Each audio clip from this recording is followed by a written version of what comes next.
This is Y376 International Political Economy, September 18, 2008. The main issues in the Uruguay round were agriculture, primarily subsidies for agricultural growth or agricultural policies in the industrialized countries primarily, trade and services, trade-related intellectual property rights, trade-related investment measures. The multilateral trade negotiations, the most recent round was the Doha Development Round, begun in 2000. The Doha Round has met since 2001, first in Doha, Qatar, and now the latest round was in Geneva in 2008. This has been a very difficult round. In 2006, Pascal Lamy, the head of the World Trade Organization, called a timeout because progress wasn't being made.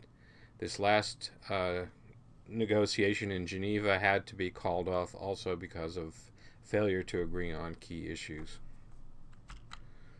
The main issues in the Doha round again were agriculture and the phasing in of liberalization measures agreed to in the Uruguay round by the developing countries.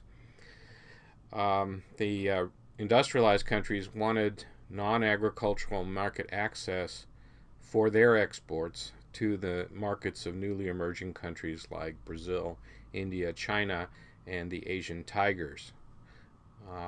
They couldn't find an agreement whereby there were enough concessions made on agricultural subsidies in the rich industrial countries in exchange for better access to the markets of the fast-growing developing countries. Along with these issues, there was the so-called Singapore issues that arose during a WTO ministerial conference in Singapore in 1996, and these were concerned with investment, competition policy, transparency in government procurement, and what's called trade facilitation. This cartoon shows to some degree what the poor or third world countries think about agricultural trade liberalization. They're concerned that if they open up their markets to the exports of the industrialized world, that they'll be swamped with inexpensive agricultural products which they can't compete with. This slide shows the decline in world trade after 1929 in the lead up to the worst part of the Great Depression, and basically demonstrates that policies adopted at that time may have worsened or lengthened the Great Depression. If we look at the tariff levels, they declined, generally speaking, stayed fairly flat with a slight decline just leading up to World War I, but then they rose again sharply up through the late 1920s, which definitely hurt the role of trade in the world economy and may have made, in that way, the Depression worse. Here is a historical chart of U.S. tariff rates between 1821 and the year 2000, and it shows that the U.S. has been, generally speaking, a fairly high tariff country until World War II, when it started to reduce tariffs. After World War II, the U.S. was a major leader in the reduction of tariffs. There were a couple of downward spikes just before and a bit after the beginning of the Civil War, and then again in the 1910-1920 period when everybody was reducing tariffs, but then tariffs went up again during the Great Depression, and tariffs remained high basically from the end of the Civil War on till the turn of the century. The latest round of reduction in tariffs has produced a major expansion in world trade. So this shows current dollar, billions of current dollars in trade in terms of exports between 1958 and 2006. And you can see that 2006, the total world exports were somewhere close to $12 trillion.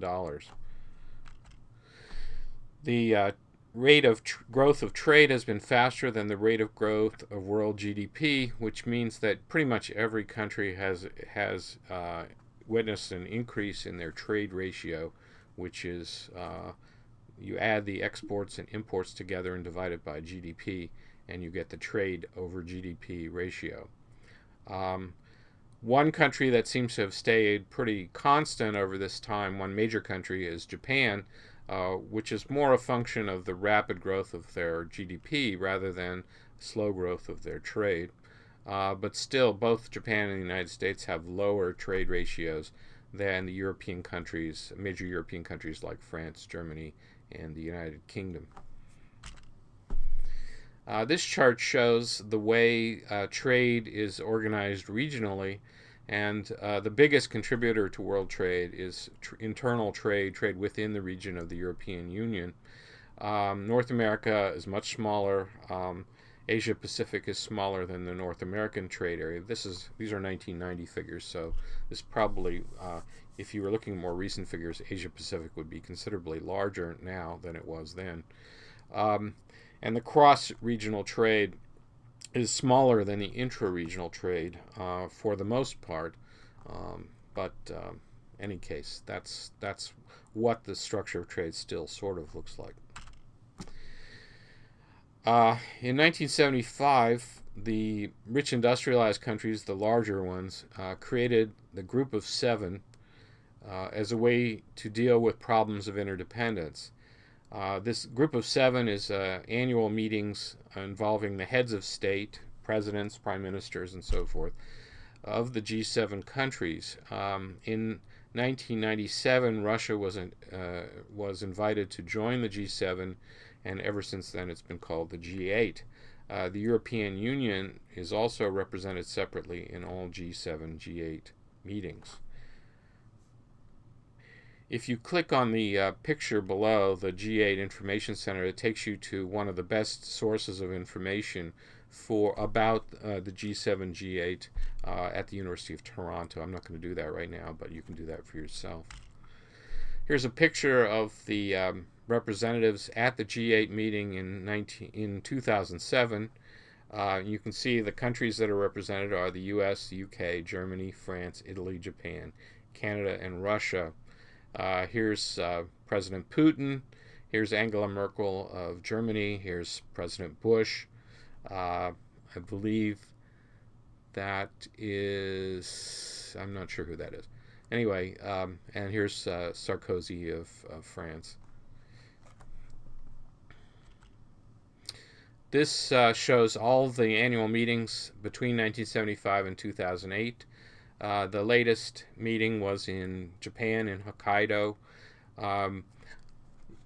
Ever since the major anti-globalization riots that started in Birmingham in 1998 and culminated with a fairly large riot in Genoa in 2001, the G8 has met at fairly remote locations. Kananaskis is a resort in Canada, Evian's a resort in France near the Swiss border, and so forth. This shows the representatives at the Heiligendamm Summit in 2007. Tony Blair on the left, Romano Prodi from Italy, Vladimir Putin from Russia, Nicolas Sarkozy from France, Angela Merkel from Germany, George Bush from the United States, Stephen Harper from Canada, Shinzo Abe from Japan, and Jose Barroso representing the European Union.